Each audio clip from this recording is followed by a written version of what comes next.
Voilà, tout à fait autre chose. Le gouvernement central déterminant de coudre avec la rage, cette zoonose qui cause de milliers de morts à travers le monde.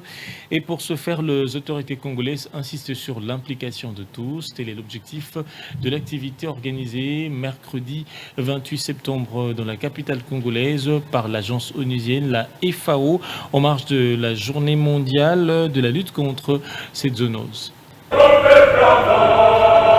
Autour du thème Rage, une santé, zéro mort, le monde célèbre ce 28 septembre une journée de lutte contre la rage. Il s'agit du 16e anniversaire de lutte contre cette zoonose, responsable de près de 60 000 décès annuels à travers le monde.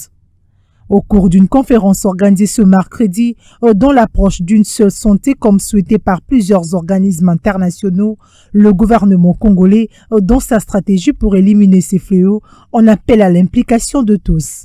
Avec la dotation de notre pays du plan d'action national de lutte intégré contre la rage depuis 2019, pour lequel, sans mise en œuvre tarde à venir, notre pays pourra faire face aux multiples recrudescences de cette zoonose dans notre pays d'ici 2033, tel qu'évalué par l'outil SAR et l'élimination progressive de la rage mise en place par la FAO. Ces assises étaient également une occasion pour le partenaire technique et financier de garantir leur engagement à accompagner le pouvoir public de Kinshasa dans la dite lutte. Ces pertes en vies humaines sont évitables par des actions qui doivent être promues et vulgarisées par plusieurs canaux de sensibilisation et d'éducation, dont les journées mondiales contre la rage.